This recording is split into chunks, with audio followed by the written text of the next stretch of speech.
Hello friends, केम छो? गुच्चू corner में तमाરું स्वागत છે।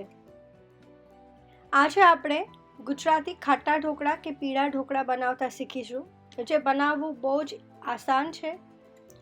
અત્યારે તો બજારમાં ઢોકળા માટેનો તૈયાર લોટ પણ મળતો હોય છે, તો તમારે ઘરે લાવીને આથો નાખીને તમે તરત જ ઢોકળા બનાવી શકો છો। પણ અત્યારે આપણે ઘરે દાળ પલાળીને તેને પીસીને ખાટા ઢોકળા કેવી રીતે ઘરે બને તે શીખીશું। ખાટા ઢોકળા લગભગ દરેક ગુજરાતી ઘરોમાં બનતા હોય છે અને બધાને ભાવતા હોય છે। તો ફ્રેન્ડ્સ, તમને જો આ રેસિપી ગમે તો તેને લાઈક કરી તમારા ફ્રેન્ડ સાથે શેર કરજો અને મારી ચેનલ ગુચ્ચુ કોર્નરને ચોક્કસથી સબસ્ક્રાઈબ કરજો।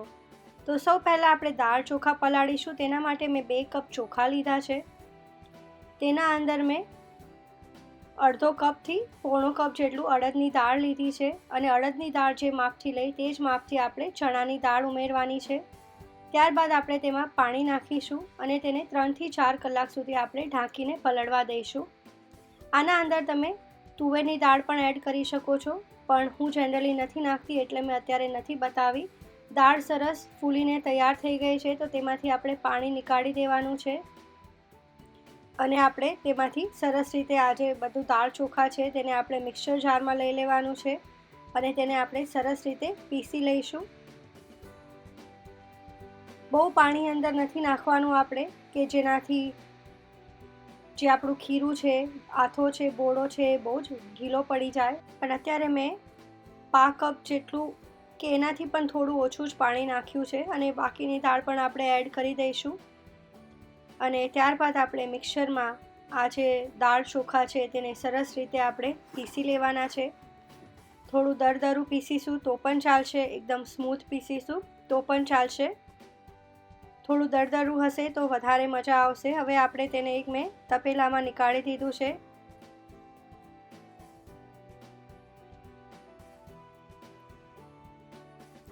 અને ત્યારબાદ તેના અંદર મેં 5 કપ જેટલું સહેજ ખાટું હોય તેવું દહીં નાખ્યું છે। ત્યારબાદ અડધી ચમચી આપણે તેમાં હળદર ઉમેરીશું, સ્વાદ પ્રમાણે મીઠું નાખીશું અને એક મોટી ચપટી જેટલો મેં અંદર ઈનો નાખ્યો છે અને ત્યારબાદ એક મોટી ચમચી મેં ગોળને કાતરી કરીને નાખી છે અને આ બધાને આપણે બહુ જ સરસ રીતે મિક્સ કરી દેવાનું છે। થોડો ગોળ ઓગળે ત્યાં સુધી આપણે આ ખીરાને ફીણી લઈશું, તો તેના અંદર આથો બહુ જ સરસ આવશે। આપણે 2 થી 3 મિનિટ સુધી એક જ બાજુએ આ ખીરાને સરસ રીતે ફીણી લેવાનું છે। તમે જોઈ શકો છો કે આપણું જે ખીરું છે એ કાફી જાડું છે। આપણે બહુ જ પાણી નથી ઉમેર્યું, તેના કારણે ખીરું જાડું રહ્યું છે। તો આપણે આવી જ રીતનું ખીરું તૈયાર કરવાનું છે અને સરસ રીતે ફીણાઈ ગયા બાદ તમને ખબર પડશે કે ખીરું જે છે એ થોડું ઢીલું હલકું લાગશે, એટલી સરસ રીતે ફીણાઈ ગયું છે। ત્યારબાદ તેના અંદર મેં એક મોટી ચમચી આખા મેથીના દાણા નાખ્યા છે, તેનાથી પણ આથો બહુ જ સરસ આવી જાય છે। એક સરસ રીતે આપણે હલાવી લેવાનું છે અને ત્યારબાદ તેને ઢાંકીને કોઈ હૂંફાળી ગરમ જગ્યાના અંદર આપણે 7 થી 8 કલાક માટે સરસ રીતે ઢાંકીને રાખી દઈશું, તો આથો સરસ આવી જશે। તમે જોઈ શકો છો કે આપણો આથો બહુ જ સરસ આવી ગયો છે, ખીરું બહુ જ સરસ રીતે તૈયાર થઈ ગયું છે। તો આપણે એક વખત તેને સરસ રીતે હલાવી દેવાનું છે। 1 થી 2 મિનિટ સુધી આપણે સરસ રીતે હલાવી દઈશું, તો ખીરું એકદમ સરસ હલકું પડી જશે। હૂંફાળી જગ્યામાં રાખવાથી આથો બહુ જ સરસ આવી જાય છે।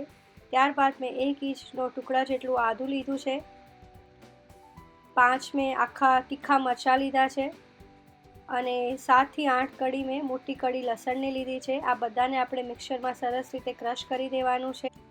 ત્યારબાદ આ જે મિક્સ કરેલું છે, ક્રશ કરેલું છે, એને આપણે ઢોકળાના ખીરામાં નાખી દઈશું। ખીરું જાડું છે તો મેં થોડું 5 કપ જેટલું પાણી લીધું છે। આપણે મિક્સરના અંદરથી હલાવીને બધું નાખી દઈશું અને બધું સરસ રીતે મિક્સ કરી દેવાનું છે। આ સ્ટેજ પર સહેજ ચાખી જોવાનું, તમને એવું લાગે તો થોડું મીઠું તમે એડ કરી શકો છો, મીઠું ઓછું હોય તો। અને મરચી સરસ તીખી લીધી હશે તો આદુ મરચાં અને લસણના લીધે ઢોકળાનો ટેસ્ટ બહુ જ સરસ આવશે। આપણે જે નોર્મલ ખીરું તૈયાર કરતું હોય એટલું જ ખીરું આપણે બનાવીશું। ત્યારબાદ આપણે ઢોકળાની ડીશને સરસ રીતે ગ્રીસ કરી દેવાની છે. તેના અંદર આપણે ઢોકળાનું ખીરું પાથરીશું. બહુ જાડા ઢોકળા હશે તો ખાવાની મજા નહીં આવે, તો બહુ જાડા પણ નહીં અને બહુ પતલા પણ નહીં, એવું આપણે ખીરું ભરીશું અંદર. અને ઉપર મેં લાલ મરચું જે હોય આપણું સાદું એ મેં ભભરાવી દીધું છે. ત્યારબાદ આપણે જે ઢોકળિયું છે તેના અંદર મેં ગરમ કરવા પહેલાંથી જ મૂકી દીધું હતું. તો ઢોકળાને ઢાંકીને આપણે ફૂલ તાપ ઉપર 10થી 12 મિનિટ સુધી આપણે સરસ રીતે ચડવા દેવાનું છે. આ મેં ઇડલીના સ્ટેન્ડના અંદર પણ ઢોકળા બનાવ્યા છે. તમે જોઈ શકો છો કે કેટલા સોફ્ટ છે અને કેટલા સરસ છે. અને આ જે આપણે થાળી મૂકી હતી એ પણ તૈયાર થઈ ગઈ છે. તેમાં ઢોકળા આપણા રેડી થઈ ગયા છે. જનરલી આપણે ગુજરાતી પીળા ઢોકળા હોય તેના ઉપર લાલ મરચું છાંટવામાં આવે છે. તમને અગર એ ના ફાવતું હોય તો તમે મરી પણ છાંટી શકો છો કે અથાણાનો મસાલો પણ નાખી શકો છો. અને ઢોકળા સાથે ખાવા માટે મેં તેલ લીધું છે અને તેના અંદર થોડો અથાણાનો મસાલો નાખ્યો છે. તો ગરમ ગરમ ઢોકળાને આ તેલ સાથે ખાવાની બહુ જ મજા આવે છે. તો ફ્રેન્ડ્સ, આ રેસીપી તમે ઘરે બનાવીને ચોક્કસથી ટ્રાય કરજો. અને જો તમને ગમે તો તેને લાઈક કરી તમારા ફ્રેન્ડ સાથે શેર કરજો. અને મારી ચેનલ ગુચ્ચુ કોર્નરને ચોક્કસથી સબસ્ક્રાઈબ કરી બેલના આઇકનને પણ ક્લિક કરવાનું ભૂલતા નહીં, જેથી મારી દરેક નવી રેસીપીનું તમને નોટિફિકેશન મળે અને તમે જલ્દીથી મારી બધી જ નવી રેસીપીને જોઈ શકો.